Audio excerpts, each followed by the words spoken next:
ಆತ್ಮೀಯ ಬಂಧುಗಳೇ, ಶ್ರದ್ಧೆಯ ತಂದೆ ತಾಯಂದಿರೇ, ನಲ್ಮೆಯ ಸಾಹಿತ್ಯಾಭಿಮಾನಿಗಳೇ, ಬ್ರಹ್ಮ ಮತ್ತು ಆತನ ಸೃಷ್ಟಿ ಇವೆರಡರ ಅವಿನಾಭಾವ ಸಂಬಂಧದ ಒಂದು ಸುಂದರವಾದಂತಹ ವರ್ಣಿತ ಮುಕ್ತಕ ಕಗ್ಗ ಇದಾಗಿದೆ. ಬ್ರಹ್ಮ ಮತ್ತು ಆತ ಮಾಡಿದ ಸೃಷ್ಟಿ, ಬ್ರಹ್ಮಕರ್ತ ಸೃಷ್ಟಿಕರ್ತನ ಸೃಷ್ಟಿ, ಇವೆರಡರಲ್ಲಿ ಯಾವುದು ಸತ್ಯ ಯಾವುದು ಮಿಥ್ಯ ಅಂತ ಹೇಳುವಂತಹ ಒಂದು ಅದ್ವೈತ ಸಿದ್ಧಾಂತದ ಸುಂದರವಾದಂತಹ ವರ್ಣಿತ ಕಗ್ಗ ಇದಾಗಿದೆ. ಶಂಕರ ಭಗವತ್ಪಾದರು ವರ್ಣಿಸಿರುವಂತಹ ಅದ್ವೈತ ಸಿದ್ಧಾಂತದ ಬ್ರಹ್ಮ ಸತ್ಯಂ ಜಗತ್ಮಿಥ್ಯಂ ಎಂಬಂತಹ ಒಂದು ಸುಂದರ ವಿವರಣೆಯ ಸಾರವೇ ಈ ಕಗ್ಗ ಆಗಿದೆ. ಈ ಕಗ್ಗ 30 ಹೀಗಿದೆ.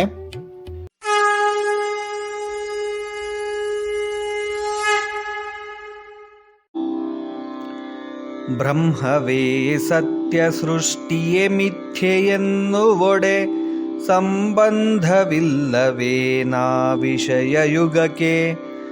ನಮ್ಮ ಕಣ್ಮನಸುಗಳೇ ನಮಗೆ ಸಟೆ ಪೇಳುವೊಡೆ, ನೆಮ್ಮುವುದಾರನೋ ಮಂಕುತಿಮ್ಮ ಮಂಕುತಿಮ್ಮ. ಸೃಷ್ಟಿ ಮಾಡುವ ಬ್ರಹ್ಮ ಸತ್ಯನಾದರೆ ಅವನ ಸೃಷ್ಟಿ ಮಿಥ್ಯ. ಅಂದರೆ ಬ್ರಹ್ಮ ಸತ್ಯ, ಸೃಷ್ಟಿ ಮಿಥ್ಯ. ಆತನ ಮಾಡಿದ ಸೃಷ್ಟಿ ಮಾಯೆ ಅಂತ ಹೇಳ್ಬೋದು. ಸೃಷ್ಟಿಕರ್ತ ಮತ್ತು ಸೃಷ್ಟಿಯ ನಡುವಿನ ಸಂಬಂಧವನ್ನ ಹೇಳುವಂತಹ ಕಗ್ಗ ಇದಾಗಿದೆ ಅಂತ ಹೇಳಿದೆ. ಬ್ರಹ್ಮವೇ ಸತ್ಯ ಅಂದರೆ ನಿಜವಾದದ್ದು, ಈ ಸೃಷ್ಟಿಯೆಲ್ಲ ಒಂದು ಮಾಯೆ, ಅದು ಮಿಥ್ಯ ಅಥವಾ ಸುಳ್ಳು ಅನ್ನೋದೇ ಆದರೆ ಈ ಎರಡಕ್ಕೂ ಏನು ಸಂಬಂಧವೇ ಇಲ್ಲವೇ? ಬ್ರಹ್ಮನೇ ತಾನೇ ಈ ಸೃಷ್ಟಿಯನ್ನ ಮಾಡಿದ್ದು, ಅವನೇ ತಾನೇ ಸೃಷ್ಟಿಕರ್ತ. ಹಾಗಾದರೆ ಇವೆರಡಕ್ಕೂ ಕೂಡ ಸಂಬಂಧವೇ ಇಲ್ಲ ಅನ್ನೋದಾದ್ರೆ ನಮ್ಮ ಕಣ್ಣು ಮತ್ತು ಮನಸ್ಸುಗಳು ನಮಗೆ ಸುಳ್ಳನ್ನ ಹೇಳ್ತಾ ಇದ್ದಾವೆ. ಹಾಗಾದ್ರೆ ನಾವು ಯಾರನ್ನ ನಂಬುವುದು, ಯಾರನ್ನ ಬಿಡುವುದು ಅಂತ ಕೇಳ್ತಾ ಇದ್ದಾರೆ ಮಾನ್ಯ DVG ಅವರು. ಈ ಪರಮಶಕ್ತಿಯೇ ಈ ಸೃಷ್ಟಿಯ ಮೂಲ ಅನ್ನೋದೇ ಆದ್ರೆ ಆ ಭಗವಂತ ತನ್ನ ಇಚ್ಛಾಶಕ್ತಿಯಿಂದಲೇ ಅಲ್ಲವೇ ಈ ಸೃಷ್ಟಿಯನ್ನ ರಚಿಸಿದ್ದು? ಅವನೇ ರಚಿಸಿದ ಸೃಷ್ಟಿ ಸುಳ್ಳು ಅನ್ನೋದಾದ್ರೆ ಅದು ಹೇಗೆ? ನೋಡಿ, ಹಗಲು ರಾತ್ರಿ, ಋತುಮಾನಗಳು, ಮಳೆ ಬೆಳೆ, ಗಾಳಿ ಗದ್ದಲ, ಜೀವಿಗಳ ಹುಟ್ಟು ಸಾವು, ಇವೆಲ್ಲದರ ಹಿಡಿತ ಆ ಪರಮಾತ್ಮನಲ್ಲಿಯೇ ಇದೆ ಅಲ್ವಾ? ಹಾಗಾದ್ರೆ ಸೃಷ್ಟಿಕರ್ತನಿಗೂ ಹಾಗೂ ಈ ಸೃಷ್ಟಿಗೂ ಒಂದು ಅವಿನಾಭಾವ ಸಂಬಂಧವಿರಬೇಕಲ್ವೇ? ನಮ್ಮ ಕಣ್ಣ ಮುಂದೆ ಇರೋದೇ ಮಿಥ್ಯ ಅಥವಾ ಸುಳ್ಳು ಅನ್ನೋದಾದ್ರೆ ಹೇಗೆ? ನಮ್ಮ ಕಣ್ಣು ನಮಗೆ ಮೋಸ ಮಾಡ್ತಿದೆ ಅಂತಾನೆ ಆಯ್ತು. ಹಾಗಾದ್ರೆ ಇವೆರಡರಲ್ಲಿ ಯಾವುದನ್ನ ನಂಬೋದು ಯಾವುದನ್ನ ಬಿಡೋದು ಅನ್ನೋದು ಒಂದು ಯಕ್ಷ ಪ್ರಶ್ನೆಯೇ ಸರಿ. ನಮ್ಮ ಕಣ್ಣು ಮುಂದೆ ಇರುವಂತಹ ಸೃಷ್ಟಿಯನ್ನ ಅಸತ್ಯ ಎಂದು ಹೇಗೆ ಹೇಳುವುದು? ಬ್ರಹ್ಮ ಕಾಣ, ಅವನು ಸೃಷ್ಟಿಸಿದ ಸೃಷ್ಟಿ ಕಾಣಿಸುತ್ತಲ್ವಾ? ಆದರೆ ಆತ ಸತ್ಯ, ಅವನು ಸೃಷ್ಟಿ ಮಾಡಿದ ರಚಿಸಿದ ಸೃಷ್ಟಿ ಮಿಥ್ಯ ಅಂದ್ರೆ ಹೇಗೆ? ಎಂತಹ ಸುಂದರವಾದಂತಹ ಅದ್ಭುತ ಪ್ರಶ್ನೆ ಇದಾಗಿದೆ ನೋಡಿ. ಹಾಗಾದ್ರೆ ಅದಕ್ಕೆ ಮೊದಲು ಸತ್ಯವೆಂದ್ರೇನು ಅಂತ ತಿಳ್ಕೊಳ್ಳೋಣ. ಯಾವುದು ನಿತ್ಯವೋ ಅದೇ ಸತ್ಯ, ಯಾವುದು ನಿರಂತರವೋ ಅದೇ ಸತ್ಯ, ಬದಲಾವಣೆ ಆಗದಿರುವುದೇ ಸತ್ಯ.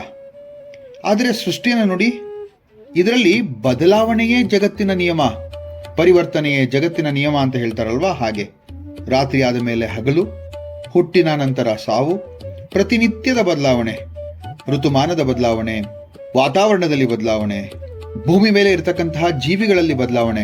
ಅಬ್ಬಬ್ಬಾ, ಎಂತಹ ಒಂದು ಸುಂದರವಾದಂತಹ ಪರಿಕಲ್ಪನೆ ಅಲ್ವಾ ಇದು?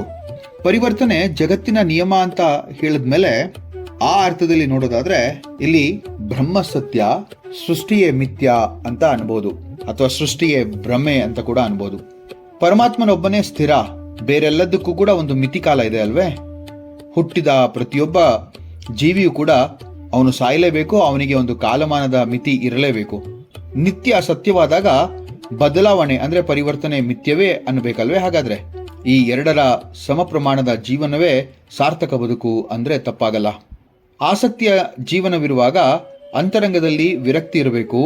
ಹಾಗಾದರೆ ಮಾತ್ರ ಸುಖ, ಸಂತೋಷ, ನೆಮ್ಮದಿ ಮತ್ತು ಸಾರ್ಥಕತೆ ಇದೆ ಅಂತ ಹೇಳ್ತಾರೆ. ಶಂಕರರು ಇದೇ ಪ್ರತಿಪಾದವನ್ನ ತಮ್ಮ ವಿವೇಕ ಚೂಡಾಮಣಿಯಲ್ಲಿ ಮಾಡ್ತಾ ಹೋಗ್ತಾರೆ. ಬ್ರಹ್ಮ ಸತ್ಯ ಜಗತ್ಮಿಥ್ಯ ಅಂತ ಹೇಳ್ತಾರೆ. ಅದ್ವೈತ ಸಿದ್ಧಾಂತದ ಪ್ರತಿಪಾದವೂ ಕೂಡ ಇದೇ ಆಗಿದೆ ಅಲ್ವೇ?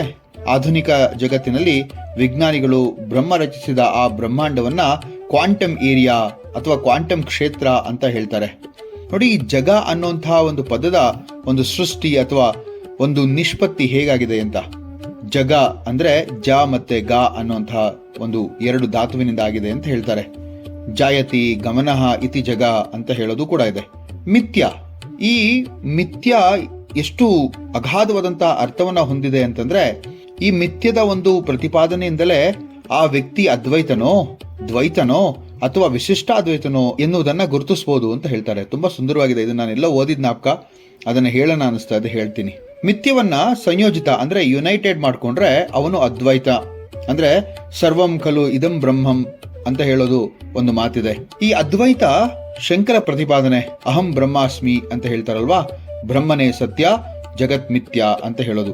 ಅರ್ಥೇನ ಪ್ರವಕ್ಷ್ಯಾಮಿ ಯದ್ ಉಕ್ತಂ ಗ್ರಂಥಕೋಟಿಭಿಃ ಬ್ರಹ್ಮ ಸತ್ಯಂ ಜಗತ್ ಮಿಥ್ಯಂ ಜೀವೋ ಬ್ರಹ್ಮ ಇವನ್ನಃ ಪರಃ ಅಂತ ಹೇಳುವಂತ ಮಾತು ಕೂಡ ಇದೆ. ಮಿಥ್ಯವನ್ನ ಸಾಂಗತ್ಯ ಎಂದ್ರೆ ಅವನು ವಿಶಿಷ್ಟಾದ್ವೈತ, ಅಂದ್ರೆ ಬ್ರಹ್ಮನು ಸತ್ಯ ಮತ್ತು ಜಗತ್ ಸತ್ಯದೊಂದಿಗೆ ಸಂಬಂಧಿಸಿದೆ, ಆದ್ರೆ ಸಂಪೂರ್ಣವಾದಂತಹ ಸತ್ಯವಲ್ಲ ಅಂತ ಹೇಳೋದು ರಾಮಾನುಜಾಚಾರ್ಯರ ಒಂದು ವಿಶಿಷ್ಟಾದ್ವೈತದ ಸಿದ್ಧಾಂತದ ಅರ್ಥ.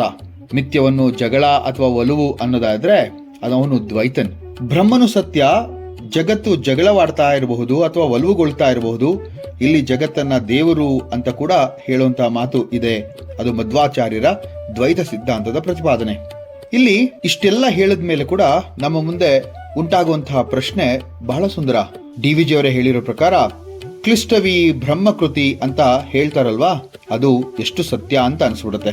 ಬ್ರಹ್ಮವೇ ಸತ್ಯ, ಸೃಷ್ಟಿಯೇ ಮಿಥ್ಯೆ ಎನ್ನುವಡೆ, ಸಂಬಂಧವಿಲ್ಲವೇನಾ ವಿಷಯಯುಗಕ್ಕೆ, ನಮ್ಮ ಕಣ್ಮನಸ್ಸುಗಳೇ ನಮಗೆ ಸಟೆ ಪೇಳುವಡೆ, ನೆಮ್ಮುವುದಾರನೋ ಮಂಕುತಿಮ್ಮ ಅಂತ ಹೇಳ್ತಾರೆ. ಸರ್ವಂ ಬ್ರಹ್ಮಮಯಂ ಅಂತ ಹೇಳುವಂತಹ ಮಾತಿನೊಂದಿಗೆ ಈ ಕಗ್ಗವನ್ನ ಮುಗಿಸ್ತೇನೆ. ಮತ್ತೊಂದು ಕಗ್ಗದೊಂದಿಗೆ ಭೇಟಿ ಆಗ್ತೇನೆ. ನಮಸ್ಕಾರ.